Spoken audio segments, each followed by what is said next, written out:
తండ్రి అయినటువంటి దేవుని ఆత్మతోనూ సత్యంతోనూ ఆయన కుమారుని ద్వారా ఆరాధించడానికి సకాలంలో చేరి వచ్చిన ప్రియులకి శుభాలు వందనాలు తెలియజేస్తున్నాం. ప్రియమైనటువంటి దేవుని వల్ల దేవుని యొక్క మహా ఉన్నత రూపం బట్టి మనకు అనుగ్రహించినటువంటి ఈ ఆయుష్కాల దినాల్లో ఆయన కీర్తించటకును మహిమపరచటకును బ్రతుకులకు అవకాశం అనుగ్రహించినటువంటి తండ్రి అయినటువంటి దేవునికి ఎల్లప్పుడూ కృతజ్ఞతాస్తుతులు చెల్లించటకు బదులమై ఉన్నా. అందులో భాగంగానే ఈ దినం ఏర్పాటు చేసినటువంటి దేవుని యొక్క వాక్యాన్ని మనం కలిసి ఆలోచన చేయబోతున్నాం. సోదరులు చెప్పినట్లుగా దేవునివి అంటే దేవుడి ఆత్మ మన మధ్య ఆయన ఉండడం కంటే పరలోకంలో ఆయన లోకం కాబట్టి ఆయన యొద్ద ఉన్నటువంటి వాటిని దొంగిలించడం మనుషుడికి సాధ్యమవుతుందా? అందుకనే దేవునివి దొంగిలించేటటువంటి వాళ్ళు ఎవరు అనేటటువంటి అంశాన్ని మనం ఆలోచన చేయబోతున్నాం. మనకు తెలుసు, ఒక మనిషి దగ్గర దొంగిలించడం చాలా ఈజీ. ఎంత ఈజీ అని అంటే, అవలీలగా ఒక మనిషిని మోసం చేసి తన జేబులో ఉన్న డబ్బులు ఇతర జేబులో తెచ్చుకోవడం పెద్ద సమస్య కాదు. మీరు బాగా గమనిస్తే దొంగతనం చేయడం ఎలా అన్న పాఠశాలలు లేవు, నేర్పించబడను అనేటటువంటి పాఠశాలలు లేవు, దానికి సంబంధించిన విశ్వవిద్యాలయాలు అంతకంటే లేవు. కానీ ఒక మనుషుడు వీటిని గురించి తర్ఫీదు లేకుండానే ఎలా ఒక మనుషుడు ఇతరుల యొక్క వస్తువులను ఎంత సునాయాసంగా దొంగతనం చేస్తున్నాడో మనకు తెలుసు. అంటే వీటికి సంబంధించి లోకంలో పాఠశాలలు లేకపోయినా, వాటి గురించి క్లాసులు తీసుకునే వాళ్ళు లేకపోయినా కూడా మనుషుడు వాటి పట్ల చక్కటి అవగాహన కలిగి ఉన్నాడన్న సంగతి మనకు బాగా తెలుసు. అంటే ఇక్కడ ఒక మనిషి దగ్గర దొంగిలించడం అనేటటువంటిది చాలా ఈజీ. అయితే దేవుని యొద్ద నుండి కూడా మనుషులు దొంగిలించగలరా? ఈ విషయాన్ని దేవుడే తెలియజేస్తున్నాడు. అంటే దేవునికి సంబంధించినటువంటివి మనుషులు దొంగిలిస్తారని దేవుడే చెప్తున్నాడు. ఈ సంగతి మనకు బాగా తెలుసు. దేవుడే చెప్తున్నాడా? అవును. ఎందరో ఈ సమాజంలో మనుషుల యొక్క దొంగిలించేటటువంటి వాళ్ళు ఉన్నారు. మనుషుల యొక్క దొంగిలించేటటువంటి వాళ్ళు మనకు తెలుసు కదా. దొంగలు అనేటటువంటి పదాన్ని మనం కొంచెం పక్కకు తీసి మనం మాట్లాడుకుంటే, దొంగలు అనేటటువంటి ఈ దొంగలకు సంబంధించి ఒక ఊరు కూడా ఉందంటే నమ్మశక్యంగా లేదనుకోవడం అది సేఫ్ అవుతుంది. స్టూవర్ట్పురం అనేటటువంటి ఆ పదం వినగానే అక్కడ మంచివాడు ఎవడు రాడు, బయటికి సమాజంలో మంచివాడు ఎవడు రాడు అక్కడి నుంచి. సో ఈ స్టూవర్ట్పురం అనేటటువంటి పదాన్ని ఉపయోగించి సినిమాలు కూడా వచ్చాయి. స్టూవర్ట్పురంలో పేరు పొందిన దొంగలు ఉన్నారా? ఉన్నారు. వాళ్ళకున్న స్టైల్ ఏంటంటే ముందుగా చెప్పి దొంగతనం చేస్తారంట. టైము, డేటు అన్నీ చెప్తారు. కాబట్టి ఆ టైము, ఆ డేట్లో ఆయన చెప్పినట్టుగా దొంగతనం చేసి తీసుకెళ్ళిపోతారు. అయినా కూడా అతన్ని పట్టుకోలేరు. దీన్ని బట్టి మనకు అర్థమైంది ఏంటంటే, ఒక మనుషుడు దగ్గర దొంగతనం చేయడం అనేటటువంటిది చాలా ఈజీ. కాబట్టి ఈ స్టూవర్ట్పురం అనేటటువంటిది దొంగలకు నిలయం. దొంగతనం ఎవడు చేస్తాడు అని అంటే, కష్టపడినటువంటి వాడు, సుఖాలకు అలవాటు పడినటువంటి వాడు ఏం చేస్తాడని అంటే దొంగతనాలకు అలవాటు అవుతాడు. బండి వేసుకుని వెళ్తున్నప్పుడు మీరు బాగా గమనించారో లేదో, ట్రాఫిక్ పోలీసులు మంచి సెంటర్లో నిలబడి ఉంటారు. ఆడ చూడగానే ఈడ మనం ఏం చేస్తాం? బండిని తిప్పేస్తాం. మీరేం భయపడాల్సిన అవసరం లే. వాళ్ళ యొక్క టార్గెట్ ఎవరైనా అంటే యవనస్తులు. మీరు బాగా గమనించాలి. వాళ్ళ ముందే మీరు ఆటోమేటిక్ గా మీరు వేసుకున్న డ్రెస్ కావచ్చు, మీరు ధరించిన షూ కావచ్చు, మీ డ్రెస్ కోడ్ కావచ్చు, మీ వయసును బట్టి వాళ్ళు అంచనా వేసి మిమ్మల్ని వదిలేస్తారు. అసలు చూసి చూడనట్టుగా ఉంటారు. మీ విషయంలో ఎవరిని పట్టుకుంటారో తెలుసా? యవనస్తులను పట్టుకుంటారు. పక్కన బాబు అంటారు. నిజానికి అప్పుడే బండి వాడి అయి ఉండదు. అందులో కూర్చున్న ముగ్గురు వాడి స్నేహితులు అయి ఉంటారు. ఆయన మాత్రం పక్కకు లాగతారు. అంటే వీళ్ళకి ఎందుకు ఇలాంటి టాలెంట్ ఉందని అంటే, ఎంతో మంది దొంగలు వాళ్ళు చూసే ఉంటారు. నిజానికి అలాంటప్పుడు బయటపడినవే దొంగ బండ్లు. ఒకరోజు నేను కూడా నా బండి నాకినారు. నాకు ఆశ్చర్యం వేసింది, ఇదేంటిది కొంచెం నీట్గానే ఉన్నాను కదా, నన్ను చూసి వీళ్ళకి దొంగని ఎలా అనిపించింది అని అనుకున్నాను. పక్కన పెట్టండి సార్ అన్నారు. సరే పక్కన పెట్టాను. ఏంటి అంటే కాగితాలు ఏం అడగలేదండి నన్ను. మీ నంబర్ ప్లేట్ సగం ఇరిగిపోయి ఉంది అని అన్నారు. అప్పుడు డౌట్ వచ్చింది వాళ్ళకి. అంటే నంబర్ ప్లేట్ సగం ఇంచేసుకుని తిరిగే వాళ్ళు ఎవరు అని అంటే దొంగతనంగా బళ్ళు తీసుకెళ్ళేటటువంటి వాళ్ళు. ఎందుకంటే సగం నెంబర్ కనిపించి సగం నెంబర్ కనపడకుండా, అందువల్ల వాళ్ళకి డౌట్ వచ్చింది. సరే అన్ని చూపించాను, బండి కాగితాలు అన్ని ఏం లేదు సార్, చిన్న ఫైన్ కట్టేసి వెళ్ళిపోండి, మీరు వెంటనే బోర్డు మార్చుకోండి, కొత్త బోర్డు వేసుకోండి అన్నాను. అంటే అంత నైపుణ్యత ఒకవేళ దొంగలకుంటే ఆలకన్నా మించిన నైపుణ్యత ఆయన పట్టుకోవడంలో ఎవరికి పోలీసులకు ఉంది. కాబట్టి దీన్ని మనం ఆలోచించగలిగితే దొంగలను గురించి, దొంగతనాలను గురించి నిజంగా దేవుడు ఏమన్నా రాయించాడా అని అంటే, ఎందుకు అంటే దేవునివి దొంగిలించేటటువంటి వాళ్ళు ఎవరు అనేటటువంటి ఉద్దేశంలో దేవునివి ఎలా దొంగిలిస్తారు, దేవుని దొంగిలిస్తారా లేదా అన్నదానికి దేవుడే జవాబు చెప్తున్నాడు. అయినా కూడా ఈ దొంగతనాలు దొంగలు చేసేటటువంటి వాళ్ళని గురించి కూడా ప్రారంభం నుంచి, అంటే చరిత్రలోకి వెళ్ళినప్పుడు ప్రారంభం నుంచి ఏది మనకి ఆ దేవుడు అనుగ్రహించినటువంటి మనుష్య జాతులను ఉద్దేశించి ఆదాము దగ్గర నుంచి మనం ఆలోచించగలిగితే నిజంగా చాలా రోజులు ఈ దొంగతనాలు చేయడం అనేటటువంటి వీటి మీద మనుషులకు శ్రద్ధ కలిగేది కాదు. కానీ తర్వాత కాలంలో జనుల సంఖ్య విస్తరిస్తా వచ్చినప్పుడు, వాళ్ళు దేశాలుగా ఏర్పడినప్పుడు, మరి ముఖ్యంగా ఇశ్రాయేళ్ల జనాంగం అంటూ నా జనాంగం అని చెప్పుకున్నటువంటి దేవుని యొక్క జనాంగంలో ఇలాంటి క్రియలు మొదలైనవి. ఇలాంటి క్రియలు మొదలయ్యాయి కాబట్టి మనకు తెలుసు కదా, మోషే గారు ఎంత ఉదయం నుంచి నైట్ వరకు వాళ్ళకి ఏం చేస్తున్నాడంట, మధ్యస్థం చేస్తున్నాడు. వాళ్ళ మామ ఇద్దరు చూసినాడు కదా, ఇలా చేయడం నీకు చాలా కష్టమైన పని. అంటే ఏ వివాదాలు నేను పరిష్కరిస్తున్నాడు, వాటిలో దొంగతనాలు చేసినటువంటి విధానాలు కూడా ఉన్నాయా? ఉన్నాయి. కాబట్టి నువ్వు 100 మందికి ఒకరిని, 1000 మందికి ఒకరిని అలా ఏర్పాటు చేసుకో మోషే, నీకు ఇది చాలా కష్టమైన కార్యక్రమం అని చెప్పినాడు. అంటే అప్పటికే ప్రజల్లో అనగా ఇశ్రాయేలులోకి ఎవరు పొరపడ్డారు, వాళ్ళే దొంగతనం చేయడం ప్రారంభమైంది, దొంగిలించడం ప్రారంభమైంది. ఆ మనుషుల్లోనే ఆ దగ్గర ఉన్నటువంటి వీడు మన అన్న తమ్ముడు అనేటటువంటి భేదాలు లేకుండా ఎక్కడైనా విలువైనవి కనిపిస్తే ఆటోమేటిక్ గా వాళ్ళు ఏం చేస్తున్నారంటే దోచుకుంటున్నారు.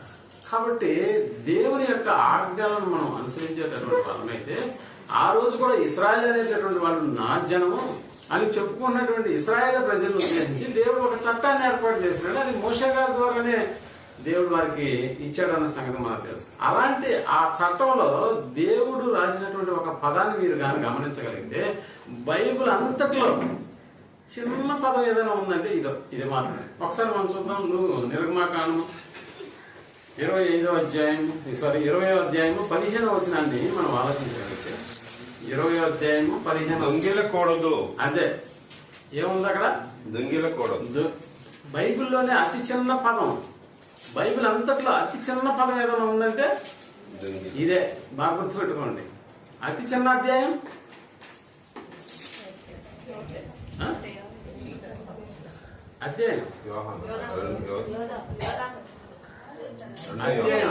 పత్రిక కాదు. 117 ఎన్ని వచ్చినాలు? 2 వచనాలు. అతి చిన్న అధ్యాయం 117. అతి చిన్న గోడు అంటే దొంగిలకూడదు అని ఉందా? చూడండి ఎంత చిన్న పదం మీకు అర్థమైపోయింది అక్కడ. దొంగిలకూడదు. దానిపైన దాని కిందది మీరు ఆలోచన చేసినప్పుడు అన్ని పెద్దవే. ఇది మాత్రమే చాలా చిన్న పదం, కానీ దీని వెనుకాల చాలా పెద్ద పని ఉంది. పదం అయితే చిన్నదిగా కనిపిస్తుంది, కానీ దీని వెనుకాల జరిగే కార్యక్రమాలు చాలా పెద్దవి. నిజంగా ప్రేమటువంటి వాళ్ళరా, దొంగిలకూడదు అన్న పదాన్ని దేవుడు 10 ఆజ్ఞల్లో ఒక ఆజ్ఞగా ఇచ్చాడంటే అప్పటికి ప్రజల్లో దీని యొక్క ప్రభావం ఎంత దూరం వెళ్ళిపోయిందో మీరు బాగా ఆలోచన చేయండి. చాలా దూరం దీని యొక్క ప్రభావం వెళ్ళిపోయింది అన్న సంగతి మనకు బాగా తెలుసు. అందుకనే దేవుడు 10 ఆజ్ఞల్లో ఒక ఆజ్ఞగా దీన్ని ఇస్తూ, ఇలా చేసేటటువంటి వాడికి పరలోకం వస్తుందా అంటే రాదు అని మనకి చెప్తున్నటువంటి మాటలు. కాబట్టి మనకు తెలుసు, బాప్తిసం పొందిన తర్వాత అదే వృత్తిని కానీ ఒకడు కలిగి ఉన్నాడు అనుకో, బాప్తిసానికి ముందు ఓకే, ఇప్పుడు బాప్తిసం తీసుకున్న తర్వాత కూడా ఇదే వృత్తిని కలిగి ఉన్నాడు అనుకో, అంటే చిన్నదైనా పెద్దదైనా దొంగతనమే అన్న సంగతి కూడా మనకు బాగా తెలుసు. పల్లెటూరులో చూడండి, పొలం పనులకి వెళ్తారు ఉదయం నుంచి, సాయంత్రం అంతా అయిపోగానే ఇక అందరు ఇల్లుకి బయలుదేరే ముందు ఒక్కొక్క ఆవిడ ఆ పక్క పొలంలోకి వెళ్ళి అక్కడ కాసినటువంటి చిన్నవి చిక్కుడుకాయలు, ఇంకేదన్నా మునక్కాయలు, పచ్చిమిరకాయలు, వీలంటే తోటకూర అన్ని తెంపుకొని తన యొక్క క్యారేజీ ఓకే, ఇంకా ఒళ్ళో కూడా అంటే ఆ ఫీలింగ్ ఎలా ఉంటుందంటే ఇది పెద్ద దొంగతనం కాదే అన్నటువంటి ఫీలింగ్ అక్కడ మనకు కనిపిస్తారన్నమాట. సో నిజంగా ఇక్కడ దొంగలుగానే బ్రతికారనుకో, ఒకవేళ మార్గం మార్చుకున్నా కూడా దొంగలుగానే బతికితే పరలోకం అనేటటువంటిది వస్తుందా అంటే రాదు అని ఖచ్చితంగా దేవుడు ఒకనాడు తన ప్రజలైనటువంటి ఇశ్రాయేల్ దగ్గర నుంచే ఈ యొక్క పద్ధతిని ప్రవేశపెడుతూ వచ్చినట్టుగా మనకు అర్థమవుతుంది. అందుకని చట్టంలో కూడా దొంగిలికూడదు అన్న పదాన్ని రాశాడు.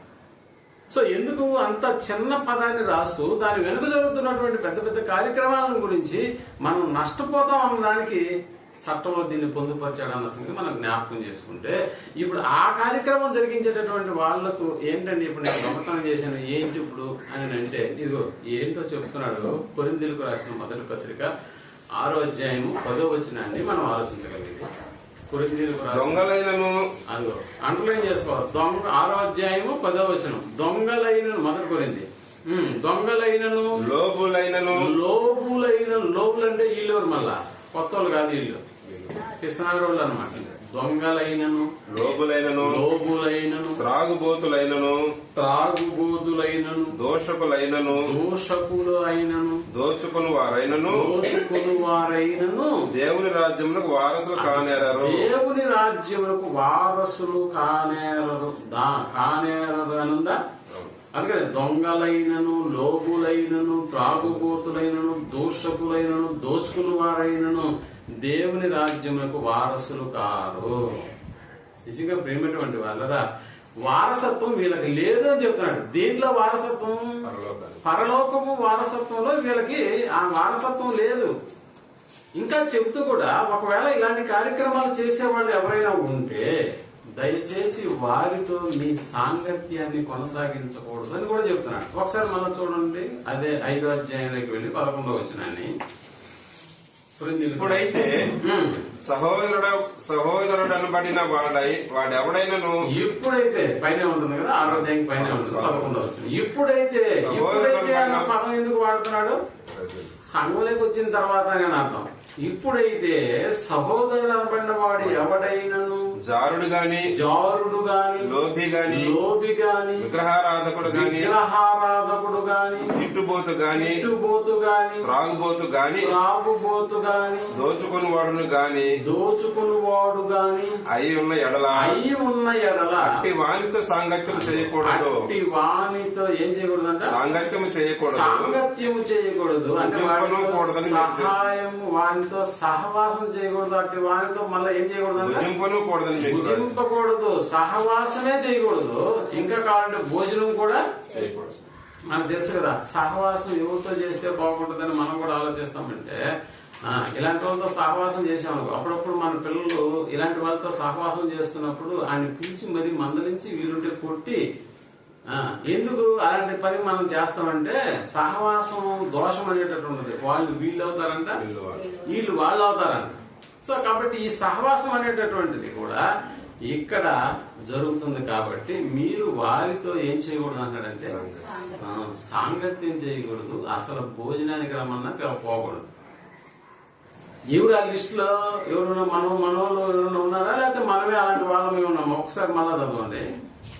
ఇప్పుడైతే సహోదరుడు వాడు ఎవడైనను జారుడుగా గాని లోబి గాని విగ్రహారాధికుడు గాని తిట్టుబోతు త్రాగుబోతు దోచుకుని వాడు అయి ఉన్న ఎడలా వారితో సాంగత్యము ఫ్రెండ్షిప్ వద్దు, కలిసి భోజనం చేసే పరిస్థితి కూడా వద్దు అన్న సంగతిని గురించి చెప్తాను. అంటే ఇలా దోచుకునేటటువంటి వాడు, దొంగగా ఉండేటటువంటి వాడు, ఆడికి దేంట్లో ప్రవేశం లేదని దేవుడు చెప్తున్నాడు అని అంటే పరలోక రాజ్యంలోకి వాడు పోడు, వాడు రాడు. అలాంటి వాడితో నీకెందుకు సాంగత్యం? అలాంటి వాడితో నువ్వెందుకు కలిసి భోజనం చేస్తావు అని హెచ్చరిస్తూ ఇలాంటి మాటలు మాట్లాడు. మనకు తెలుసు దొంగలు దొంగిలించేటటువంటిది విలువైన పదార్థాలు అన్న సంగతి మనకు తెలుసు. విలువైనటువంటి వాటిని ఎంత చక్కగా దొంగతనం చేస్తారో కూడా మనకి వాళ్ళకి ఎవరైనా నేర్పించారా, ట్రైనింగ్ క్లాసులు పెట్టారా అని అంటే ట్రైనింగ్ క్లాసులు పెట్టి వాక్యాన్ని చెప్పమన్నా కూడా నేర్చుకునే సంగతులు ట్రైనింగ్ లేకుండానే వీటిని ఆటోమేటిక్ గా నేర్చుకుంటారన్న సంగతి మనకు బాగా తెలుసు. అయితే ప్రేమటువంటి వాళ్ళరా ఇంకా ఎలాంటి విషయాలు దొంగలు ఎలాంటి విషయాల్ని దొంగతనంగా చేస్తారో ఒకసారి గురించి మనం మళ్ళా నిర్గమాకాండంలోకి వెళ్ళి 21వ అధ్యాయము 16 వచనాన్ని మనం ఆలోచించగలిగితే, నిర్గమాకాండము 21వ అధ్యాయము 16వ వచనం. ఒకడు నరుని దొంగిలించి అమ్మినను. అదిగో అంటే ఇప్పుడు ఎవరిని దొంగిలిస్తున్నారు బాగా అర్థమవుతుందా మీకు? ఒకడు నరుని దొంగిలించి అమ్మినను తన యొద్ద నుంచుకొనినను. తన యొద్ద అంటే కిడ్నాప్ చేసి ఏం చేస్తాడు? తన దగ్గరే పెట్టుకుంటాడు అంతేనా? కిడ్నాప్ చేసి తన దగ్గరే పెట్టుకుంటాడు. లేకపోతే నరుని దొంగిలించి వాడు ఏం చేస్తాడంట? అమ్మినను. ఆ మధ్య ఒక నలుగురు ఆడపిల్లకాయలు మంచి డ్రెస్సులో ఉన్నారు. వాళ్ళ గురించి ఒక వాట్సాప్ గ్రూప్ లో నాకు వచ్చింది. ఏంటబ్బా వీళ్ళు అమ్మాయిల ఫోటోలు పంపించారని చూస్తే కింద మ్యాటర్ ఏంటంటే, వీళ్ళు ఎక్కడైనా మీ అపార్ట్మెంట్ల దగ్గర మెయిన్ రోడ్ లో కనిపిస్తే వీళ్ళు చిన్న పిల్లల్ని ఏం చేస్తున్నారంట? అంతే, ఏదో ఒక ఆశ చూపిస్తారంట, ఆ తర్వాత కప్పెట్టేస్తారంట. అంటే పిల్లలను కూడా వీళ్ళు దొంగతనం చేస్తారా? పిల్లలు మాత్రమే కదా, ఆడపిల్లలను కూడా పెద్దవాళ్ళను కూడా వీళ్ళు ఏం చేస్తారు? మనిషి దొంగిలిస్తాడు. మనకు తెలుసు కదా ఇదేదో, అంటే మనకు తెలుసు కదా ఇవన్నీ. మనిషి కూడా దొంగిలిస్తాడా? అవును, దొంగిలిస్తాడు. ఇంకొకరికి అమ్మేస్తాడు. బంగారం దొంగిలించినా బంగారాన్ని అమ్మేస్తాడు. మోటార్ బైక్ దొంగిలించినా పార్ట్లుగా విడదీసి అమ్మేస్తాడు. మనిషిని దొంగిలించినా మనిషిని అమ్మేస్తాడు. ఎంతో ఒక రేటుకి ఎంతకంత వచ్చినటువంటి వాళ్ళకి ఇలాంటివి చేస్తున్నారన్న సంగతి కూడా మనకు తెలుసు. అయితే మనకు తెలుసు అప్పుడప్పుడు హాస్పిటల్లో వచ్చినటువంటి కొన్ని నేరాలలో కూడా ఈ పిల్లల్ని ఎత్తుకుపోయే వాళ్ళ యొక్క పరిస్థితి మనకు కనిపిస్తుంది. అంటే పుట్టినటువంటి బిడ్డను ఎవరో ఎత్తుకెళ్లారు, అసలు కనపట్టలేదు. ఆ బిడ్డ డెలివరీ అయిన తర్వాత ఏదో కొంచెం తల్లి దగ్గర బండ పెట్టారు, ఆ తర్వాత మళ్ళీ కనపడలేదన్న వార్తలు వచ్చాయి. పిల్లల్ని ఎత్తుకోపోయేటటువంటి వాళ్ళు కూడా ఉన్నారు. అలాంటి వాటి గురించి దేవుడు చెబుతూ, ఒకడు నరుని దొంగిలించి అమ్మినను. తన యొద్ద ఉంచుకొనినను. వాడు నిశ్చయముగా మరణశిక్ష నందును. అంటే నేరం రుజువైపోతే ఏం చేయాలి? మరణశిక్ష. ఆడికి మరణశిక్ష విధించాలి అంటారు. మరణశిక్ష విధించాలి. నిశ్చయముగా మరణశిక్ష నొందును అన్న పదం ఉందా? అంటే ఇలాంటి దొంగతనాలు చేసేటటువంటి వాడిని ఏం చేయాలంటే మరణ శిక్షకు వాడికి పాత్రుడు. సో అందుకని దొంగతనాలకు అలవాటు పడినటువంటి వాడు ఏం చేస్తాడయ్యా అంటే, ఆడు చేసేది ఏమిలే, ఆడు చేయనటువంటి కార్యక్రమాలు అంటే కష్టపడకుండా ఉండేటటువంటి కార్యక్రమాలు ఎత్తుక్కుంటాడు. బంగారు గొలుసు సంపాదించుకోవాలంటే ఎన్ని రోజులు కష్టపడితే కానీ అలాంటి కార్యక్రమం వాళ్ళు మెల్ల వేసుకొని తిరగడం. కానీ ఈజీగా వచ్చే మార్గం ఏదన్నా ఉంటే, అందుకనే చైన్ స్నాచింగ్ అనేటటువంటి పదం అంటే వాళ్ళు చాలా సునాయాసంగా ఎంత ఈజీగా దాన్ని దొంగతనం చేస్తారో మనకు బాగా తెలుసు. సో ఇక్కడ సుఖాన్ని కోరుకునేటటువంటి వాడు నిజంగా చెప్పాలంటే ఇలాంటి వాళ్ళు దొంగతనాలకు అలవాటు పడిపోయి యవ్వనస్తులు కూడా తమ యొక్క యవ్వన జీవితాన్ని నిజంగా చాలా దూరం చేసుకుంటారన్న సంగతి కూడా మనం జ్ఞాపకం చేసుకుంటాం. కానీ క్రీస్తుల యేసులోనికి వచ్చిన తర్వాత అలా ఉండడానికి లేదు అన్న సంగతిని గురించి మనకి హెచ్చరిక చేస్తున్నాడు. ఎవడైనా ఒక వస్తువును ఆదమర్చి వదిలిపోతే ఖచ్చితంగా ఆ వస్తువును మళ్ళీ నువ్వు తీసుకెళ్ళడానికి వీల్లేదు. ఎప్పుడైనా మర్చిపోయి ఒక వస్తువును వదిలేసి వెళ్ళిపోయినాడు అనుకో, దాన్ని నువ్వు తీసుకొని ఎవరితో చుట్టుపక్కల చూసేసావు, ఎవరు కనపడలేదని తీసుకెళ్లిపోయినావు అనుకో, అంటే మనం ఎలా ఉండాలని అంటే అది మనది కానటువంటి దాన్ని మనం వదిలేసి వెళ్ళిపోవాలి. ఆ మధ్య దుబాయ్లో ఇలాంటిదే ఒకటి జరిగింది. రోడ్డు పక్కన ఒక చిన్న బ్యాగ్ పడిపోయి ఉంది. సరే, యాక్చువల్గా మన కంట్రీలో అంటే మన ఆంధ్రాలో ఏదైనా ఒకటి ఎవరైనా పోగొట్టుకుంటే దాన్ని తీసుకెళ్లి మనం ఎక్కడిస్తాం? అంటే మనం నిజాయితీ పనులని అని కాదు, కానీ అలాంటివి తీసుకెళ్లి ఎందుకు వచ్చిన గొడవలని తీసుకెళ్లి పోలీస్ స్టేషన్ అప్పచెప్తాం. అక్కడే పాపం మన ఆంధ్ర వాడు తన స్టైల్లోనే దాన్ని తీసుకెళ్లి పోలీస్ స్టేషన్ లో అప్పచెప్పాడు. అప్పుడు పోలీసు వాళ్ళు వాడి మీద లాఠీ చార్జ్ చేశారు. ఇదేంటండి ఇది, మా ఊర్లో అయితే అప్రిషియేట్ చేస్తారు, తీసుకొచ్చిన దాన్ని అప్పగించినాడు కాబట్టి ఫోటోలో ఇవన్నీ పడతాయి. ఇక్కడేంటి మీరు చావ కొడుతున్నారు అని అడిగింది. ఇక్కడ పద్ధతి వేరే, చట్టం ఏంటంటే ఎవడు నీది కాదు కదా ఆ వస్తువు, నువ్వెందుకు దాన్ని తీసుకొచ్చి ఇప్పుడు దాన్ని పోగొట్టుకున్నవాడు ఎత్తుక్కుంటూ మళ్ళీ ఆ ప్రాంతానికి వస్తే అది దొరకకపోతే నష్టం వాడికే మనకే, ఆడికి నష్టం. కాబట్టి పోగొట్టుకున్నవాడు మళ్ళా ఎదుర్కొంటూ వచ్చినప్పుడు ఆ వస్తువు అక్కడే ఉండాలి, అది తీయడానికి వీలు లేదంట. ఆ సంగతి వీడికి తెలియదు పాప. ఏదో జాగ్రత్తగా మంచి నేనేదో దొంగను కాదని చెప్పుకోవడానికి ఇలాంటి పద్ధతులు అక్కడ చేసినప్పుడు అక్కడ చట్టం వేరుగా నీది కాని వస్తువును నువ్వు తీసుకుని వెళ్ళకూడదు. అసలు ఈ దేనికి అప్పగించేదానికి అది వీలుండదు అనేటటువంటి పద్ధతి. ఆ తర్వాత 4 దెబ్బలు తగిలితే కానీ మన వాడికి అర్థం కాదు. కొన్ని ఊర్లు ఉన్నాయి. సిరిపురం అనే ఊరు ఉంది, తెలుసా మీకు? తెలియదు. షిరిడి సాయిబాబా దగ్గర సింగనాపురం, సింగనాపురం, శని అన్న వాడు ఉంటుంది, శనీశ్వరుడు దేవాలయం ఉంటదంట. అంటే షిరిడి అంటే నాకు తెలియదు. అక్కడికి వెళ్ళిన వాళ్ళంతా ఆ ఊరికి వెళ్ళి వస్తారంట. అంటే ఒకవేళ శని ఎలాగ తగిలింటే అక్కడ వదిలించుకోవడానికి ఆ ఊరికి వెళ్ళి ఆ శనీశ్వరుని దర్శించుకుంటే ఉన్న శని అంతా అక్కడ పోతుంది. ఇప్పుడు పొరపాటున అక్కడి నుంచి ఏదన్నా తెచ్చుకున్నాం అనుకో ఇంకా శని మన వెనకాలే వస్తుందంట. అందుకని ఆ శని సింగాపురంలో ఉన్నటువంటి ఏ ఇంటికి కూడా, ఈవెన్ బ్యాంకులకు కూడా డోర్లు ఉండవు. ఎవడైనా ఇంట్లోకి వెళ్ళొచ్చు, పోవచ్చు, అంత ధైర్యం అంట ఆ ఊర్లో. అంటే ఇక్కడ దొంగతనానికి ఈజీగా ఉంటుందంటే ఈజీయే, కానీ నువ్వు ఏ వస్తువు తీసుకున్నా అక్కడ ఉన్న సెంటిమెంట్ ఏం చేస్తుందని అంటే ఇంకా శని దారి పోయి శని తగిలించుకున్నట్టు అంటే మనం ఆ ఊరికి వీడు శని తెచ్చుకున్నారు అన్నట్టుగా. ఏ చిన్న ఒక చీకటి పుల్ల తెచ్చుకున్నా కూడా అది వాళ్ళ వెంట వెళ్తుంది అనేటటువంటి నా. సో ఇలాంటి ఊర్లో దొంగ అనేటటువంటి వాడు ఎవడైనా తెచ్చుకుంటాడా? ఎంత భయం లేకపోతే వాడు ఆ ఊరికి పోయి కూడా చేతి వాటం చూపించకుండా కాముగా వచ్చేస్తున్నాడు ఏంటంటే దాని అర్థం ఏంటి? ఎందుకులే మనకు వచ్చిన పాఠం, ఈ దొంగతనాలు ఏదో బయట చేసుకుంటే బాగుంటుంది అనేటటువంటి ఉద్దేశం. అయితే ఇక్కడ క్రైస్తవుడైన తర్వాత అంతకు ముందు ఒకవేళ ఇలాంటి కార్యక్రమాల్లో మనం సిద్ధహస్తులం అయ్యండి చేతి వాటాలు చాలా చూపించున్నా కూడా ఈ యొక్క మార్గంలోకి వచ్చిన తర్వాత ఏం చేసేయాలి అని అంటే దాన్ని వదిలేసేయాలి. వదిలేసిన తర్వాత ఏం చేయాలి అంటే ఒకరికొకరు సహాయం తోడేటటువంటి వాళ్ళుగా ఉండాలన్న సంగతి ఒకసారి మనం చూద్దాం. ఎఫెసీయులకు రాసిన పత్రిక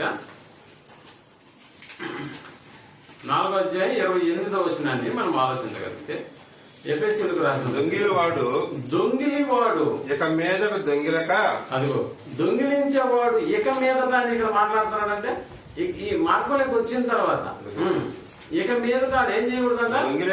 దొంగిలించక అక్కరగల వానికి పంచిపెట్టుటకు, అక్కరగల వానికి ఏది అప్పుడు దాకా ఇలాంటి కార్యక్రమాలు చేసిన వాడు ఇలాగ మళ్ళా దేవుని మార్గంలోకి వచ్చిన తర్వాత మళ్ళా ఇలాంటి కార్యక్రమం చేస్తాడు, చేయకుండా మానేస్తాడు. ఒకవేళ మానేసిన ఇది చేస్తాడా? ఏం చేయమంటున్నాడు?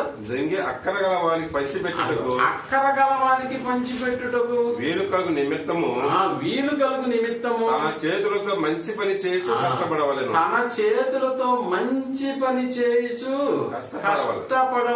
కష్టపడవలెను అన్నాడు. అంతకుముందు కష్టం తెలుసా? తెలీదు. కష్టం తెలియనటువంటి వాడు ఏ పని ఎన్నుకున్నాడు అంటే దొంగిలించేటటువంటి పనిని ఎన్నుకున్నాడు. కాబట్టి ఈ మార్గంలోకి వచ్చిన తర్వాత కష్టపడాలి అనేటటువంటి పదాన్ని ప్రతి ఒక్కరూ కష్టపడాలి. ఇతరులకు కష్టపడడం మాత్రమే కాకుండా ఇతరులకు ఏం చేయాలంట? సహాయపడాలి. నీ దగ్గర ఉన్నది ఇతరులకు పంచిపెట్టాలి. ఇతరుల యొద్ద ఉన్నది నిజంగా ఇతరుల యొద్ద ఉన్నటువంటి దాన్నే దొంగిలించేటటువంటి పరిస్థితి కలిగినటువంటి మనుషుల యొక్క మానసిక స్థితి ఇక దేవుని యొద్ద దొంగిలించేటటువంటి వారంగా ఉండకుండా ఉంటాడా అని అంటే నిజంగా దేవుడు అనేటటువంటి ఆయన ఆత్మ కాబట్టి దేవునికి సంబంధించినటువంటి ఆత్మ సంబంధమైన వస్తువులు కాబట్టి శరీరం ఉన్న మనుషులు వాటిని దొంగిలిస్తాడా అని అంటే ఎక్కడ మనకు ఊహల్లో కూడా అది జరగని పని అని అనుకుంటాం మనం. అంతే కదా, దేవుడు ఆత్మ, మరి ఆత్మగా ఉన్నటువంటి ఆయన కనపడు, ఇంకా ఆయనకు సంబంధించినటువంటి కనిపిస్తాయా? కనిపించినటువంటి వాటిని ఒకరు దొంగతనం చేస్తాడా? చేయడు. కాబట్టి దేవుని దగ్గర దొంగిలించడం అనే కార్యక్రమం అది జరగని పని అని మనం అనుకుంటాం.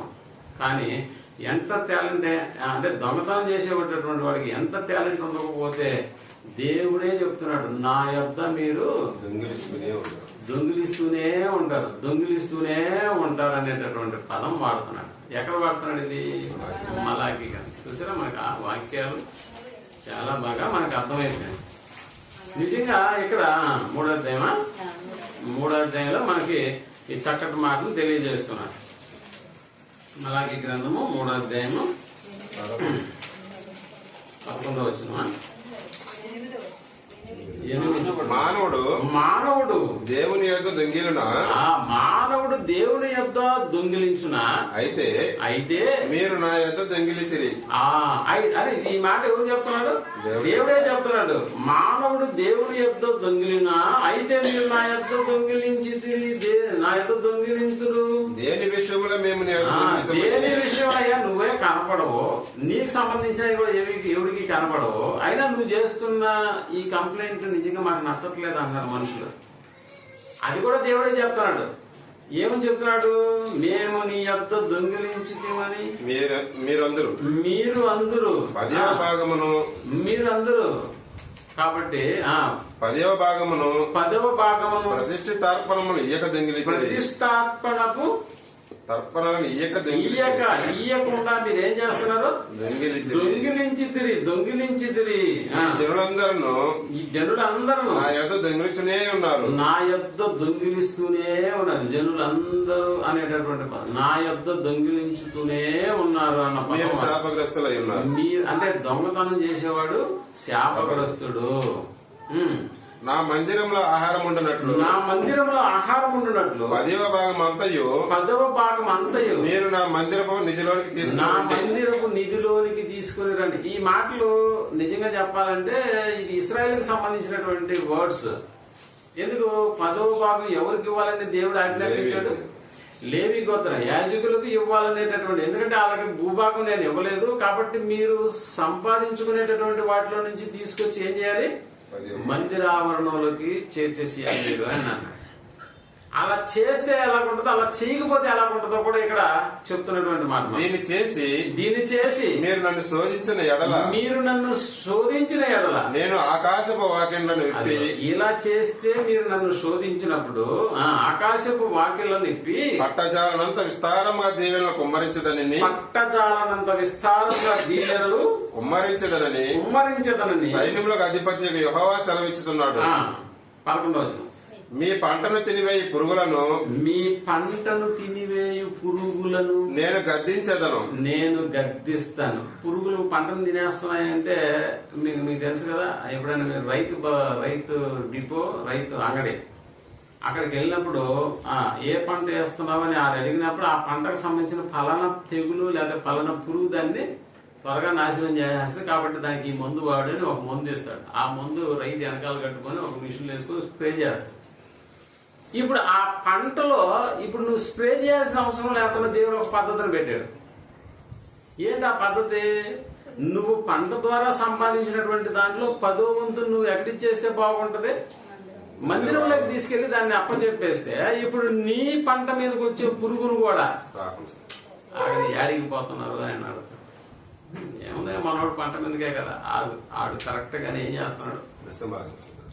ఆడు కరెక్ట్ గానే నాకు రావాల్సినవి తీసుకొచ్చిస్తున్నాడు. కాబట్టి మీరు ఆ పొలం తప్పించి మిగతా పొలంకి వెళ్ళండి అన్నాడు. అదే అని చెప్పి నేను ఆ పురుగులను ఏం చేస్తానంట? మీ పంటను తినివేసే పురుగులు నేను గద్దిస్తాను. అవి మీ భూమి పంటను నాశనము చేయవు. మీ భూమి పంటను నాశనము చేయవు. మీ ద్రాక్ష చెట్లు అకాల ఫలమును రాల్పక ఉండునని సైన్యములకు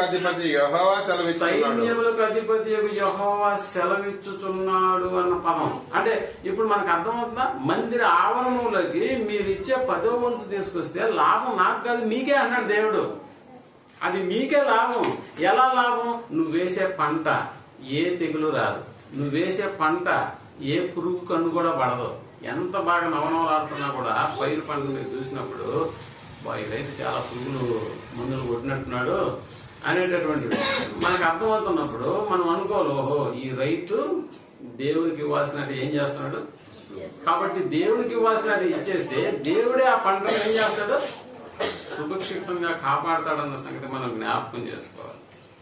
కాబట్టి ఎప్పుడైనా కూడా ఇది ఇశ్రాయేల్ కాలానికి సంబంధించినటువంటి మాటలు నిజమే అయినప్పటికీ ఆ కాలం నుంచి ఈ కాలం వరకు అంటే మన తరం వరకు మనం గమనించగలిగితే ఈ రోజు దేవుని పిల్లలంగా మనం ఇశ్రాయేల్ స్థానంలో మనకు కూడా అవకాశం దేవుడు అనుగ్రహించాడా? బాప్టిస్మ్ అనే కార్యక్రమం ద్వారా ఇచ్చాడు. అక్కడంటే 10వ వంతు. మరి ఇక్కడైతే వర్ధిల్లిన కొలది. అంటే కాలాలు మారినా దేవుని పిల్లలుగా మారినటువంటి మన బ్రతుకుల్లో ఏ కాలమైనా కూడా మనం దేవునికి ఇచ్చే వారంగా ఉండాలి అన్న సంగతి మనం జ్ఞాపకం చేసుకోవాలి. అలా కాకుండా మనం దోచుకునేటటువంటి వారమై ఉంటే దేవుని యొద్ద మనం కూడా ఎవరు అయిపోతున్నాం? దేవుని యొద్ద మనం కూడా ఎవరు అయిపోతున్నాం? దొంగిలించేటటువంటి వారమైపోతున్నాం. మీరు అనుకోవచ్చు, దేవుని యొక్క దొంగిలించేటటువంటి పదార్థాలు ఏముంటాయని అంటే సమస్తము నాదే కదా అన్నాడు దేవుడు. ఏంటి సమస్తము? నువ్వు కలిగి ఉన్నది అన్ని ఎవరివి? నాయే అన్నాడు. నాయే. మనకు తెలుసు కదా, ప్రారంభపు ఆదిమ సంఘంలో కూడా తమకు కలిగినటువంటి స్థిర ఆస్తులను అమ్మి వాటి వేల తీసుకొచ్చి ఎక్కడ పెట్టేసినారంట? అపోస్తుల పాదముల యొద్ద పెట్టేసినారని అంటే ఎంత కాన్ఫిడెంట్ లేకపోతే ఈ కార్యక్రమం చేస్తారని. ఆస్తులు అమ్మడం అంటే చిన్న పనే. అంతస్తులు కొని అమ్మేసి దేవుని పాదాలను పెట్టడం అంటే అసలు ఊహలు కూడా అందనటువంటి విషయం అది. ఎందుకంటే ఈ కాలంలో ఎవడు ఆస్తులన్నీ ఏ కార్యక్రమం చేయలేదు. కానీ ఆ కాలంలో ఆస్తులన్నింటినీ అమ్మేసి చెర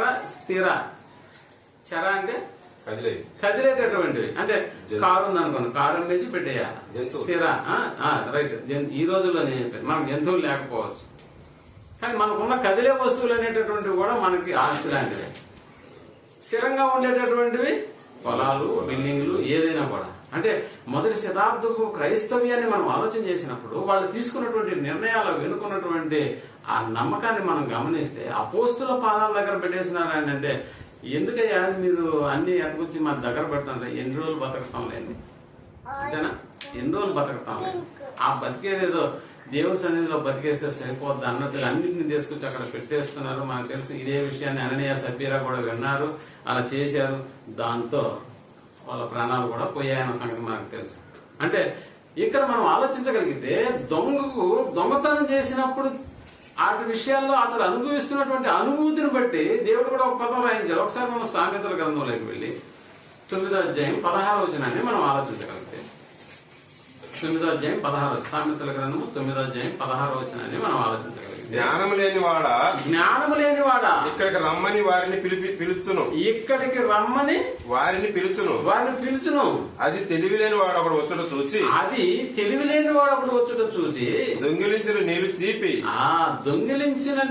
తీపి చాటున తినిన భోజనం రుచి అని చెప్పారు. చాటున తినిన భోజనం ఎలా ఉంటదంట?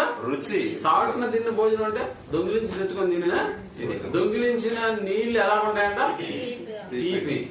మనం అప్పుడప్పుడు కూడా చికెన్ మటన్ తింటున్నప్పుడు అబ్బా భలే టేస్ట్ గా చేసేవమ్మా, ఏమన్నా దొంగతనం చేసేవేంది అని అన్నాం అనుకో, పరిస్థితి వేరుగా ఉంటుంది. అంటే ఈ కోడిని దొంగతనం చేసుకొచ్చి వండి పెట్టేసేవమ్మా, ఎందుకంటే ఎంత టేస్ట్ అదే కదా. దేవుడు దొంగిలించిన నీళ్లు తీపి, చాటును తిన్న భోజనం రుచి. అందుకనే ప్రేమటువంటి వాళ్ళరా ఇక్కడ దేవుడు కూడా మనకు చెప్తున్నటువంటి మాట ఏంటంటే ఇలాంటి ఇప్పుడైతే అన్న పదాన్ని వాడుతున్నాడంటే మన గత చరిత్ర ఎట్లా ఉన్నా కూడా ఇప్పుడు వచ్చిన తర్వాత మనందరి యొక్క ప్రయాస లేక మనందరి యొక్క ప్రాక్టీస్ ఎలా ఉండాలని చెబుతూ అపోస్తల కార్యం 20వ అధ్యాయం 35వ వచనాన్ని మనం ఆలోచించగలిగితే, అపోస్తల కార్యం 20వ అధ్యాయం 35వ వచనాన్ని మనం ఆలోచించగలిగితే, మీరును ఇలాగ ప్రయాసపడి బలహీనులను సంరక్షింపవలెనని పుచ్చుకొనుట కంటే ఇచ్చుట ధన్యము అని పదం వాడతాం. అంటే మనం ఎప్పుడు పుచ్చుకునే వాళ్ళంగా కాదు ఉండాల్సింది. అసలు ఎప్పుడు ఉండాల్సింది ఎలాగనంటే ఇచ్చేటటువంటి వారుగా ఉండాలి. ఇచ్చేటటువంటి వారుగా ఉండడం అనేది ధన్యకరమైనటువంటి జీవితం, ఆశీర్వదించబడినటువంటి జీవితాలు అని మనకు తెలుసు కదా. క్రొత్త నిబంధనలో యోధాను గురించినటువంటి మాటలు మనకు బాగా తెలుసు. యోధాను గురించినటువంటి మాట ఎలాగ రాయబడిందో అనడానికి యేసు ప్రభుల వారే యోహాను సువార్తలో ఆయన సంగతిని గురించి కొంత సమాచారాన్ని మనకి ఇస్తున్నట్లుగా మనకు అర్థం. ఒకసారి మనం యోహాను సువార్తలోకి వెళ్ళి 12వ అధ్యాయం 4 నుంచి చదువు. ఆయన శిష్యులలో ఒకడు ఆయన శిష్యులలో ఒకడు అనగా అనగా ఆయనను అప్పగింపనైన ఇస్కరియోతు యోధ ఇంకా అప్పగించలేదు, అదేనా? అవును. ఆయన ఇంకా అప్పగించలేదు. ఈ అత్తరెందుకు 300 దేనారములకు అమ్మి ఈ అత్తరు ఎందుకు 300 దీనారములకు అన్నాడు. 300 దీనారాలకు ఆ రోజుల్లో ఒక కూలి అంటే ఒక దినం కూలి 1 దేనారు, అంతేనా? ఒక దీనారు అంటే ₹10. ఇది మొదటి శతాబ్దంలో ఒక రోజు కూలికి వెళ్తే ఆయనకి ఇచ్చేది ఎంత? ₹1. దాన్ని 1 దీనారం. 1 దీనారం. ఇప్పుడు ఆమె ఏం చేసిందనంటే ఒక అత్తరం తీసుకొచ్చి యేసు ప్రభు పాదాల మీద పోసి తన తల వెంట్రుకలతో దాన్ని తుడిసినప్పుడు ఈయన ఒక డైలాగ్ వదులుతున్నాడు యోధా గారు. ఈ అత్తరెందుకు ఈ అత్తరెందుకు 300 దేనారములకు అమ్మి 300 దీనారాలకు అమ్మి అంటే 300 రోజులు అంటే దాదాపుగా సంవత్సరం రోజులు పనిచేసినటువంటి ఆమె వాటితో అత్తరును తీసుకొచ్చి యేసు పాదాల దగ్గర కలుగుతుంటే అతను ఏమన్నాడు? 300 దీనారాలకు అమ్మి బేదలకు ఇయ్యలేదనెను. బేదలకు ఇయ్యలేదనను. వాడు ఇలాగ చెప్పినది బేదల మీద శ్రద్ధ కలిగి కాదు గాని బేదల మీద శ్రద్ధ కలిగి కాదు, వాడు దొంగ అది వాడు దొంగ అయ్యుండి తన దగ్గర డబ్బు సంచి ఉండినందున అందులో వేయబడిన దొంగిలించుచూ వచ్చాడు. చెప్పాను. అంటే దేవుని యొక్క దొంగలు పడ్డారా? ఆయనతోటేనే తిరుగుతాను, యేసుప్రభు వారితోటేనే తిరుగుతాను. ఇవ్వనటువంటి వాడు, శపించబడినటువంటి వాడు. మనకు తెలుసు, విశ్వాసులైనా దేవునికి ఇవ్వాలి, దేవుని పని చేస్తున్నటువంటి సేవకులైనా కూడా దేవునికి ఇవ్వాలి. దేవుని డబ్బుని ఎప్పుడు కూడా దొంగిలించడం అనే కార్యక్రమం చేయడం ఎందుకు అని అంటే సమస్తము నావే కదా అన్నాడు దేవుడు. సమస్తము నావే కదా. దేవునివేనా ఇవన్నీ? అవును, దేవునివి దొంగిలించేటటువంటి వాళ్ళు ఎవరు అనేటటువంటి లిస్ట్ లో ఇక్కడ ఎవరు చేస్తున్నారో ఒకసారి మీకు మీరే లెక్కలేసుకోవాలి. దేవునికి ఇచ్చే విధంగా మనం లేకపోతే దేవుని యొక్క దొంగిలించేటటువంటి వారంగా మనం తయారైపోయేటటువంటి వాళ్ళంగా ఉంటాం. ఇంకా ఏమి దొంగిలిస్తున్నారు అని అంటే దేవునికి సంబంధించినటువంటివి ధనము అని ఒకవేళ అనుకుంటే ఆ ధనానికి సంబంధించిన ప్రతిది కూడా దేవుడే మనకు దయచేస్తున్నప్పుడు దేవునివి కైసరు అన్న పదం కూడా మనకు తెలుసు. ఇంకా దేవునికి సంబంధించినటువంటివి ఏమున్నాయి ఆయన్ని మనం దొంగిలించడానికి అంటే మళ్ళా ఒకసారి మలాకీ గ్రంథంలోకి వెళ్ళి దేవుని యొక్క బాధను మనం గమనించుకోవాలి, అర్థం చేసుకోవాలి. అలా చేయకుండా ఉండడానికి మనం ప్రయత్నం చేయాలి. 1వ అధ్యాయం 6వ వచనం మలాకీ గ్రంథంలోకి వెళ్ళి కుమారుడు తన తండ్రిని కనపరచును కదా. కుమారుడు అనేటటువంటి వాడు తండ్రిని గనపరచును కదా. దాసుడు తన యజమానుని కనపరచును కదా. నా నామము నిర్లక్ష్య పెట్టు యాజకులారా నేను తండ్రినైతే నాకు రావలసిన ఘనత ఏమాయను. నాకు రావలసిన ఘనత ఏది అన్నాడు. అంటే ఇప్పుడు దేవునికి సంబంధించిన మరొక పదార్థం ఏంటి? అక్కడేమో డబ్బు అనుకున్నాం, ఆ డబ్బు కూడా మనకు ఉన్నటువంటిదంతా ఆయనదే అనుకున్నాం. ఆయనకి ఇవ్వడంలో మనం ఏం చేస్తున్నాం? దొంగతనం చేసేస్తాం. ఇవ్వకపోయినటువంటి వాడు దొంగిలించేటటువంటి వాడు. అది దేవునిది కాబట్టి దేవునికి దొంగిలించే వాళ్ళగా తయారైపోతున్నాం. ఇప్పుడు రెండో విషయాన్ని మనం ఆలోచన చేస్తే ఇప్పుడు దేవునికి కలిగినటువంటి ఘనత ఉందే, ఘనత మహిమ ప్రభావాలు నీకే చెందుననే పదం వాడుకుంటాం మనం. ఆ చెందేది ఏంది కాదు, చెందించేవాడు నువ్వు. చెందడం అనేది ఓకే, చెందిపోద్ది, అది వేరే సంగతి. కానీ దాన్ని చెందించేవాడు నువ్వు కదా. ఘనతనిచ్చేటటువంటి కార్యక్రమం నీ జీవితం నా జీవితంలో జరగాలి. దేవునికి ఘనత. అందుకని ఇక్కడ చెప్తున్నాడు, నేను తండ్రినైతే నాకు రావలసిన ఘనత ఏమైంది అన్నాడు. ఆ రోజుల్లో యాజకులను కూర్చి మాట్లాడుతున్నాడు. నిజంగా ఇది యాజకులను కూర్చున్నటువంటి మాట అయితే యాజకుల గురించే 2వ అధ్యాయం 19 దాకా ఇది యాజకుల గురించే మాట్లాడతాడు దేవుడు మలాకీ గ్రంథంలో. మరి ఇప్పుడు యాజకులు ఎవరండి అని అంటామా? ఇప్పుడు యాజకులు ఎవరు?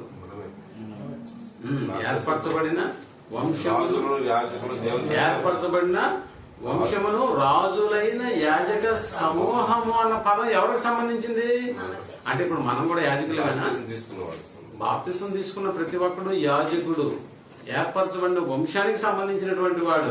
ఇప్పుడు యాజకులకే ఒకవేళ యేసు అక్కడ తండ్రి అయినటువంటి దేవుడు మలాకి ప్రవక్తను ఉద్దేశించి ఆయన ద్వారా చెప్తున్నటువంటి మాట వాస్తవమే అయితే, ఈ రోజు ఆయన చెప్తున్నటువంటి మాట యాజకులైన మనకు కూడా ఇదే మాట వర్తిస్తుందా?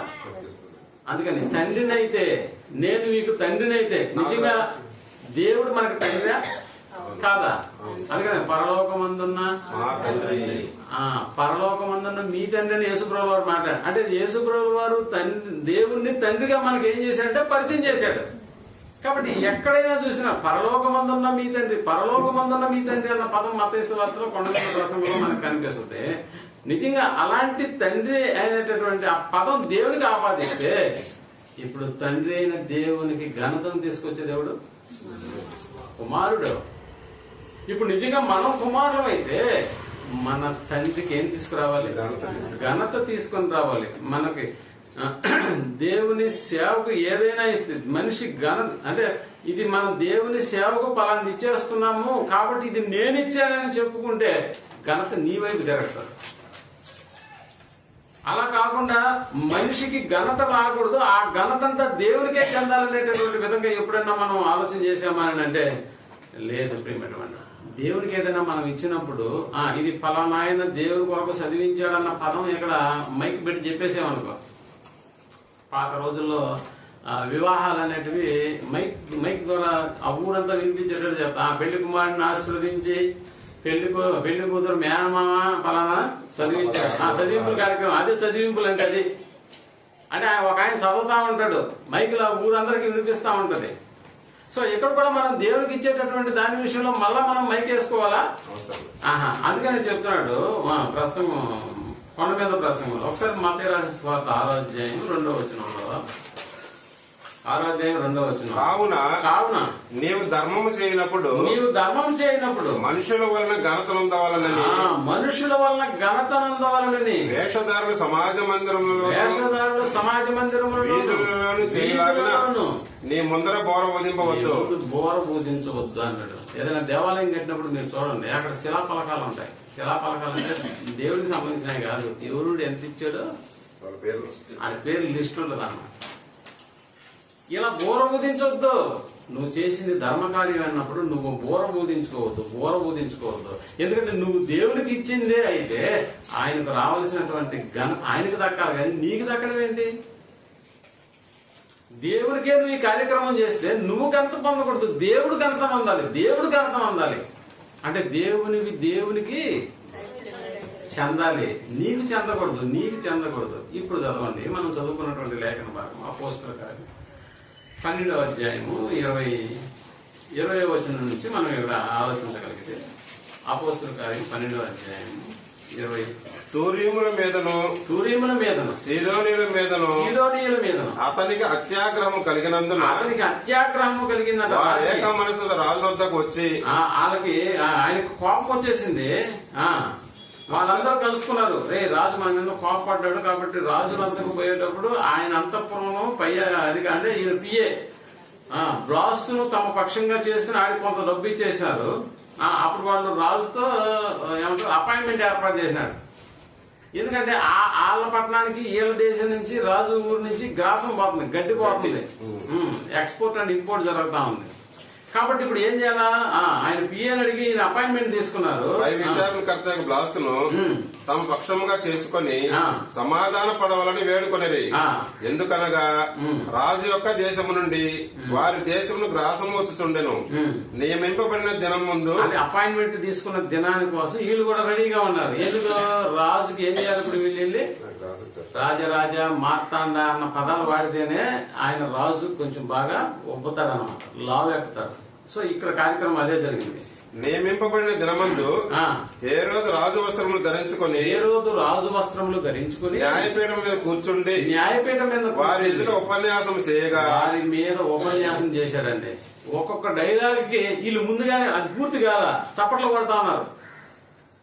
అప్పుడప్పుడు జోక్ ఇంకా మనం వేయము, కానీ ఈకి ముందే మన చుట్టూ అంటే మనల్ని ఇంప్రెస్ చేయడానికి అబ్బో నవ్వలేకపోతున్నా, నాకు పొట్ట చెక్కలైపోతుంది. ఇంకా జోక్ వేయక ముందే పొగడటం. అలాగనమాట ఇక్కడ చేస్తున్నారు. ఇప్పుడు హేరోదు రాజు ఎలా ఉన్నాడు అంటే బాగా ఇంప్రెస్ అయిపోతున్నాడు. ఇంకా ఫైనల్ గా వాళ్ళు ఏం చెప్పారంటే, రాజా అసలు ఈ నీ స్వరం ఉందే ఇది దైవ స్వరమే గాని మానవ స్వరం కాదని కేకలు మానవ స్వరం కానే కాదనేసిన. అంటే మనోడు ఏమైపోయినాడంటే, పొంగిపోయాడు. దేవుడు అంతలోని చేసినా కాబట్టి ఇప్పుడు దేవుడిని నేనే ఏమనాలి అప్పుడు? ఒరే నీకు దండం పెడతా, దేవుడితో నన్ను పోల్చొద్దని అనాలా పడలేదా? కానీ అలా దేవునికి రావాల్సినటువంటి ఘనత ఎవడు తీసుకుంటున్నాడు ఇప్పుడు? అందుకనే దేవుడు అన్నాడు, హేరోదును సృష్టించింది కూడా నిర్మించింది కూడా ఎవడు? దేవుడే. కాబట్టి ఇప్పుడు తన దాకా వస్తున్నటువంటి ఈ ఘనతను డైవర్ట్ చేయాలి. దావీదు కూడా డైవర్ట్ చేయాలి, హేరోదు కూడా డైవర్ట్ చేయాలి. రే ఇది నాది కాదు, ఆ పొగున్నోడు లేని పైకి ఈ మాత్రం అన్ని కట్ చేసానని చెప్పి ఆయన పంపించేసేయాలి. ఇది అక్కడ జరగాల్సిన స్టేటస్. కానీ ఏం జరుగుతుంది అక్కడ? అతడు దేవుని మహిమ పరిచినందున వెంటనే ప్రభువు దూత అతన్ని మొత్తెను కనుక పురుగులు పడి ప్రాణం విడిచాను. పురుగులు పడి పోతావు అంటున్నా మనమా? అది నువ్వంటే జరగదు. నువ్వు దేవుణ్ణి అంటే దేవునికి రావాల్సిన ఘనత నువ్వు ఇవ్వలేదనుకో, ఆటోమేటిక్ గా పురుగులు పడి చచ్చిపో. ఇప్పుడు ఇదే సందర్భాన్ని మనం అపోస్తుల కార్యంలోనే 14వ అధ్యాయంలోకి వెళ్ళి 15వ వచనాన్ని మనం చూద్దాం. 14వ అధ్యాయం 15వ వచనం. ఈ సందర్భం మీకు తెలుసు కదా. పౌలు అక్కడికి వచ్చి పౌలు శీల అనేటటువంటి వాళ్ళు ఒక అతనికి మామూలుగా అతను నడిచే బలహీన పాదాలు కలిగినటువంటి అతన్ని నడిపేటట్టు చేసినారు అన్నమాట. అది చూసినటువంటి ఆ ఊర్లో ఉన్న వాళ్ళందరూ వీళ్ళ దగ్గరకు వచ్చి ఏమంటున్నారు, అయ్యా వీళ్ళు ఎవరో కాదు దేవతలు 12వ వచనం. జన సమూహం పౌలు చేసిన దాన్ని చూచి లుకాయోనియ భాషలో దేవదూతలు మనుష్య రూపం తాల్చి మన యొక్కకు దిగి వచ్చి ఉన్నారని కేకలు వేసి పెద్దగా కేకలేసిన ఆయన దేవుళ్ళే దిగి వచ్చేసినారు మన దగ్గరికి, లేకపోతే ఈ కార్యక్రమం ఎవడు చేస్తాడు ఆయన అన్నారు. నిజంగా ఆ కార్యక్రమం జరిగించింది పౌలు శీలలే. కానీ అప్పుడు పౌలు శీలలు ఏమంటున్నారో చూడండి. కాబట్టి వీళ్ళు ఏం చేయాలనుకున్నారంటే, పౌలుకు దుప్పతి అనియో పౌలు ముఖ్య ప్రసంగి అయినందున అతని హెర్మే అని పేరు పెట్టరు. అంటే వాళ్ళకి ఇంకా బలిచ్చేదానికి కూడా తీసుకొచ్చేసినారా? అలా తీసుకొచ్చేసినప్పుడు పట్టణంలో ఎదురుగా ఉన్న 14వ వచనం చూద్దాం. అపోస్తులైన బర్నబాయు పౌలును ఈ సంగతి విని తమ వస్త్రములు చించుకొని, అదే హేరోదు అయితే ఏం చేసినవాడు? రాజ వస్త్రాలను కొద్దిగా సర్దుకునేవాడు. మన గురించేనా అన్నట్టు అంతేనా? కానీ పౌలు బర్నబాలు ఏం చేశారంట? తమ వస్త్రములు సర్దుకోలే, ఇక్కడ బాగున్న వాటిని చించేసుకున్నారు. ఎందుకు? ఘనత మాకు కాదు, ఇది మా శక్తి వల్ల జరిగింది కాదు, దేవుని శక్తి వల్ల జరిగింది. మేము నిమిత్త మాత్రము, మేము కూడా మీలాంటి స్వభావం కలిగిన వారు మనుషులమే అనే పదం వాడుతున్నాడు. అంటే ఘనత రావాల్సింది మనుషులకు కాదు. ప్రియమైనటువంటి వల్ల నువ్వు డైవర్ట్ చేయాలి. ఇది నాది కాదు, ఇది దేవునికి సంబంధించినటువంటిది, ఇది దేవునికి సంబంధించింది. మేము మీ వంటి స్వభావము గల నరులమే, ఈ వ్యర్థమైన వాటిని విడిచిపెట్టనని చెప్పడానికి వచ్చినటువంటి మమ్మల్ని మీరు దేవుళ్ళు అంటారా? దేవతలతో మమ్మల్ని పోలుస్తారా? దయచేసి అలాంటి కార్యక్రమం చేయొద్దు అని అంటారు. 3వ అధ్యాయం అపోస్తుల కార్యం 12వ 3వ అధ్యాయం అపోస్తుల కార్యం 12వ. పేతురు దీనిని చూచి ప్రజలతో ఇట్లన్నాడు, ఇశ్రాయేలీయులారా మీరు వీని విషయమై ఎందుకు ఆశ్చర్యపడుతున్నారు? దీని విషయమే మీరు ఎందుకు ఆశ్చర్యపడుతున్నారు? మా సొంత శక్తి చేతనైనను భక్తి చేతనైనను నడువని వీరికి బలమిచ్చినట్టుగా మేము వీరికి బలం ఇవ్వలేదు. మా సొంత శక్తి చేత మేము వీరికి బలం నడవడానికి వీరికి బలం ఇవ్వలేదు. మీరెందుకు మా తట్టు తేరి చూస్తున్నారు? అబ్రహాము, ఇస్సాకు, యాకోబు అని వారి దేవుడు అనగా మన పితరుల దేవుడు తన సేవకుడైన యేసును మహిమపరచి ఉన్నాడు. అది యేసును మహిమపరిచి ఉన్నాడని తమకు రావాల్సినటువంటి ఘనతను వీళ్ళు డైవర్ట్ చేసి ఎవరి పక్షంగా మాట్లాడుతున్నారంటే దేవుని పక్షంగా, ఆయన పంపినటువంటి యేసుక్రీస్తు పక్షంగా మాట్లాడుతున్నారు. అందుకని హేరోదు అయితే ఏమైపోయినాడు? పొంగిపోయినాడు. మనకు తెలుసు కదా, చరిత్రలో కూడా దానియేలు అనేటటువంటి గ్రంథంలో 5వ అధ్యాయం 18వ వచనంలో కూడా అక్కడ చెప్పబడినటువంటి ఒక మాట మీకు బాగా జ్ఞాపకం. అంటే దేవునితో పోల్చిన అనేటటువంటి దేవునికి రావాల్సినటువంటి ఘనతను నువ్వు సొంతం చేసుకున్నావు అనుకో, పోతావు పురుగులు బట్టి అన్నట్టుగా ఉంది. దేవునికి రావాల్సినటువంటి ఘనత అంటే ఘనత మహిమ ప్రభావాలు ఆయనవి. నువ్వెవిడివి? ఈ రోజు ఉంటావు, రేపు కనపడవు, అంతేనా? ఒకే ఒక జ్వరం వస్తే చాలు, ఇంక నెట్టపోతాం అర్థం కాదు. 2 రోజులు మోషన్స్ అయితే చాలు, ఎమోషన్స్ మారిపోతాయి. అలాంటి బతుకు మంది. అలాంటిది నీకు ఘనత కాదు. ఘనత వహించిన తండ్రి అయినటువంటి దేవుడు. ఒకసారి మళ్ళా దానియేలు గ్రంథంలోకి వెళ్ళి అక్కడ జరిగింది ఏంటో కూడా మనం చూద్దాం. 5వ అధ్యాయం 18వ వచనాన్ని దానియేలు గ్రంథంలో. రాజా చిత్తగించుము, మహోన్నతుడకు దేవుడు, మహోన్నతుడకు దేవుడు మహాదశను, రాజ్యమును, ప్రభావమును, ఘనతను నీ తండ్రి యొక్క నెబుకద్నెజరుకు ఇచ్చాను. నీ తండ్రి యొక్క నెబుకద్నెజరుకు ఇచ్చాడు. దేవుడు అతనికి ఇట్టి మహద్దశ ఇచ్చినందున తానెవరిని చంపగోరెనో వారిని చంపెను. దేవుడు అతనికి ఇస్తున్నాడు, ఇంతటి మహాదశను ఇచ్చాడు. ఆ ఇచ్చినటువంటి ఆ మహాదశను బట్టి తాను ఎవరిని చంపగోరిన వారిని చంపెను, ఎవరిని రక్షింపగోరిన వారిని రక్షించను, ఎవరిని హెచ్చింపగోరిన వారిని హెచ్చించను, ఎవరిని పడదోయగోరిన వారిని పడవేసిన. కాబట్టి సకల రాష్ట్రములను జనులు ఆయా భాషలు మాట్లాడువారు అతనికి భయపడుచు అతని ఎదుట వణుకుచూ నుండి. అయితే అతడు మనస్సున అన్నారు. అంటే ఇప్పుడు ఆ స్థానం మనకు వచ్చేసింది. ఏ స్థానం? దేవుని స్థానం ఇంకొక వచ్చేసింది. కాబట్టి ఆ మనస్సును ఎప్పుడైతే గర్వించాడో, ఇలా బలాత్కారము చేయుటకు అతని హృదయం కఠినము చేసుకునగా దేవుడు అతని ప్రభుత్వము అతని యొద్ద నుండి తీసివేసి అతని ఘనతను పోగొట్టెను. ఘనతనిచ్చిన దేవునికే ఇతడు ఏం చేశాడంటే, ఆ ఘనత నీది కాదు నాది అన్నాడంట. అందుకని ఉన్న ఘనతను కూడా దేవుడు ఏం చేశాడు? లాగేశాడు. ఆ తర్వాత లాగేయడం మాత్రమే కాదు, ఎక్కడికి వెళ్ళిపోయాడంట? అప్పుడు అతడు మానవుల యొద్ద నుండి తరమబడి పశువుల వంటి మనస్సు గలవాడాయను. మహోన్నతులకు దేవుడు మానవుల రాజ్యములలో ఏలుచు ఎవరిని స్థాపింపగోరిన వారిని స్థాపించునని అతడు తెలుసుకున్న వరకు అతడు అడవి గాడిదల మధ్య నివసించుచు పశువుల వలె గడ్డి మేయుచు ఆకాశపు మంచు చేత తడిసిన శరీరము గలవాడాయను. బెల్షజరు అతని కుమారుడుకు నీవు ఈ సంగతి అంతా ఎరిగి ఉండి నీ మనస్సును అనుసుకొనగా పరలోకమందున్న ప్రభువు మీద నిన్ను నువ్వే. ఘనత నీకు కావాలా? ఆల్రెడీ మీ ఓడికి జరిగిన సంగతి నీకు తెలియదా? ఘనత ఆయనది. ఆ ఘనతను కూడా మనుషుడు దొంగిలిస్తున్నాడు అనేది అర్థం చేసుకోండి. బాగుంటుందా? కారులో కలెక్టర్ వస్తున్నాడు, కలెక్టర్కి ముందు సీట్లో కలెక్టర్ పిఏ కూర్చుంటాడు, అంతేనా? వన్ రోడ్ బెల్ల వేసుకుని ముందు వాడు దిగుతారు. ఆ దిగి ముందు పోతుంటే అక్కడ ఉన్నటువంటి వాళ్ళందరికీ దండలు వేస్తున్నారు. పరిస్థితి ఎలా తంటా పోతాడా? ఒరే నేను కాదని చెప్పి ఏం చేయాలి? ఆ దండలన్నీ నేను కాదు వెనకాల వస్తున్నాడని ఆయనకి అప్పచెప్పేసేయాల. అలా కాకుండా ఆ కొద్దిసేపు ఈడే ఒక కలెక్టర్ లాగా ఫీల్ అయ్యాడు అనుకో, పరిస్థితి ఎలా ఉంటుంది? ఆ ఉన్న ఉద్యోగం కాస్త. అందుకని దేవునికి ఘనత అది ఆయనది, నీది కాదు.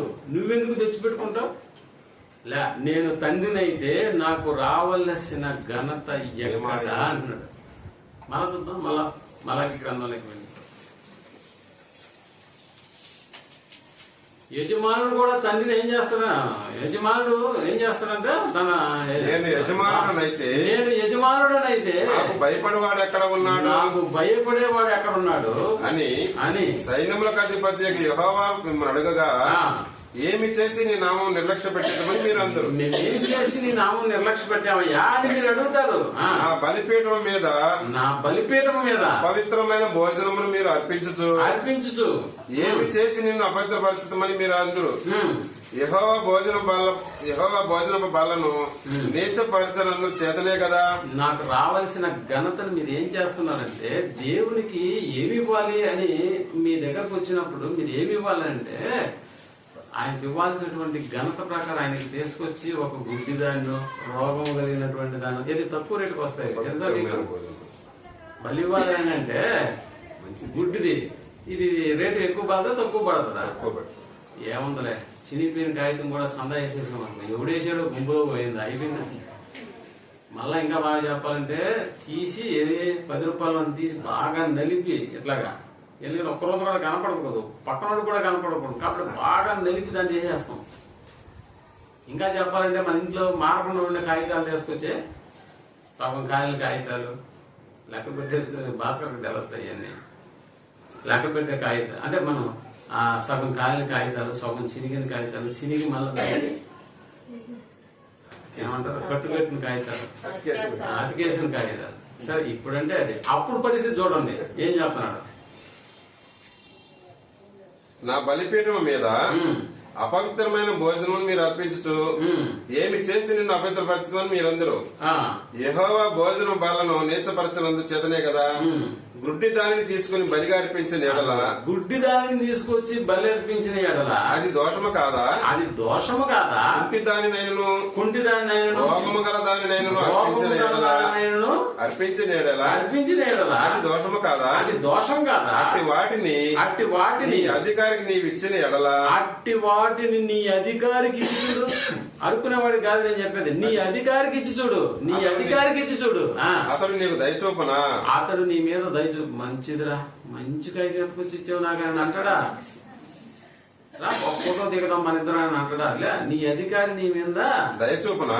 దయ చూపిస్తాడు, నిన్ను అంగీకరిస్తాడా అని సైన్యములకు అధిపతి యెహోవా అడుగుతున్నాడు. సైన్యములకు అధిపతి యెహోవా అడుగుతున్నాడు. నాకు రావాల్సిన ఘనత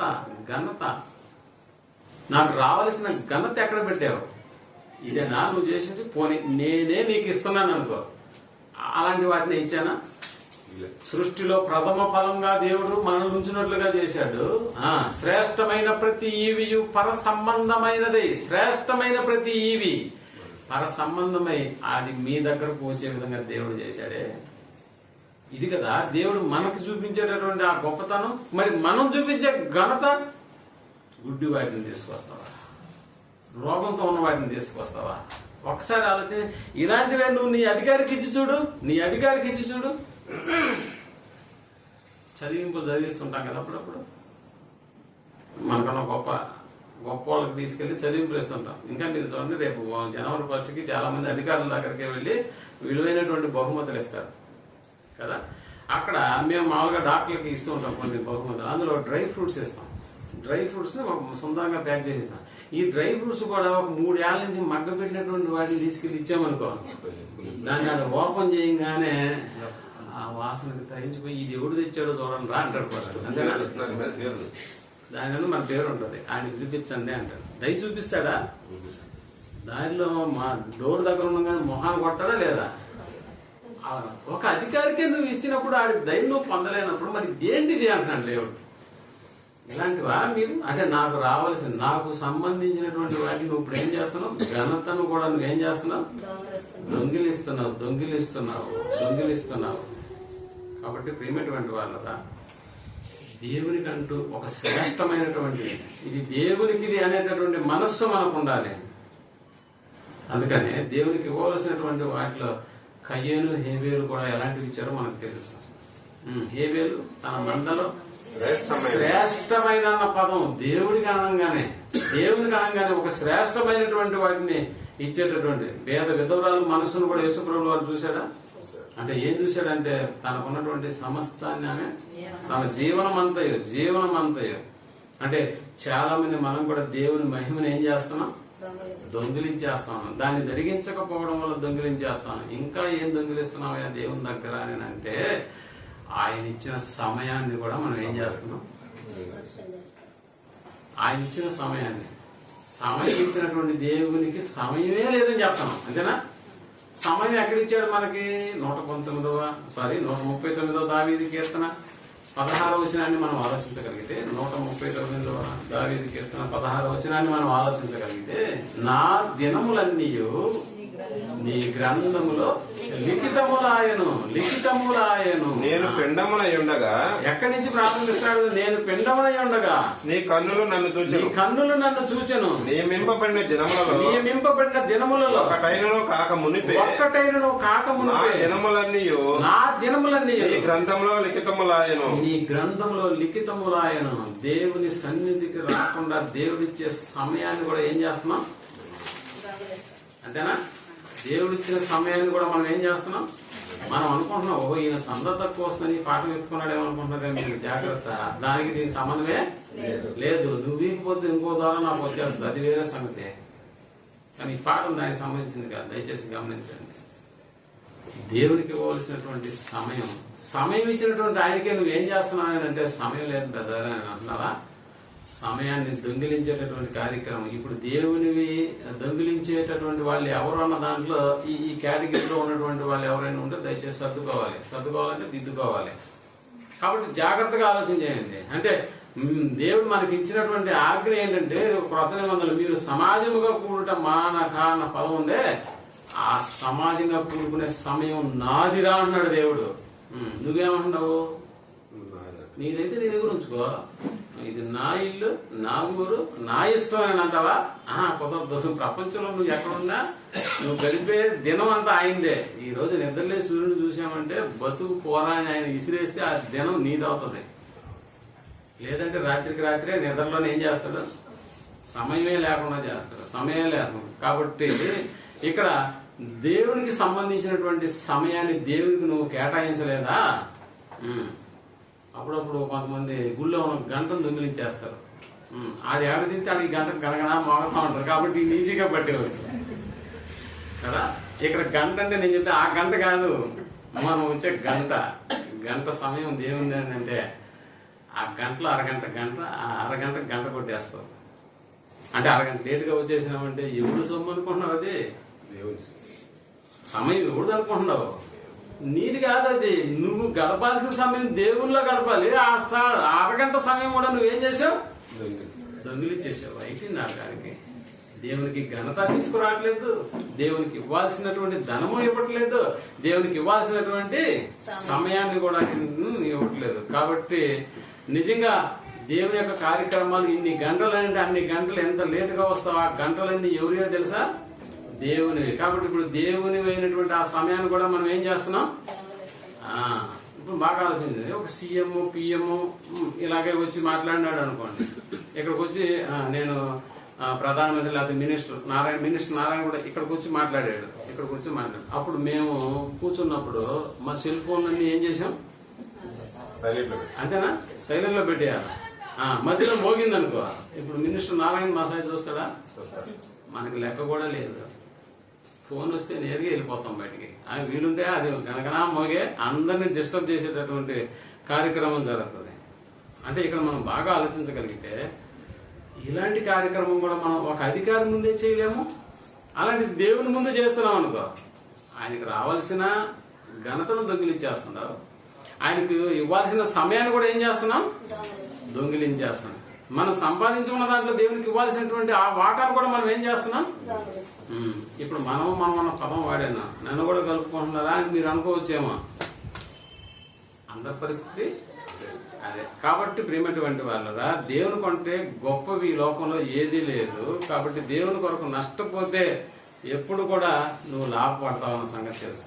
అందుకని యేసుప్రభువు నా నిమిత్తము ఎవడైనా అన్నదమ్ములనైన అక్కజనులనైన భూములైనను ఆస్తులనైనను విడిచిపెడితే పోగొట్టుకుంటే అధికముగా అన్నాడు. ఎన్ని రెట్లు?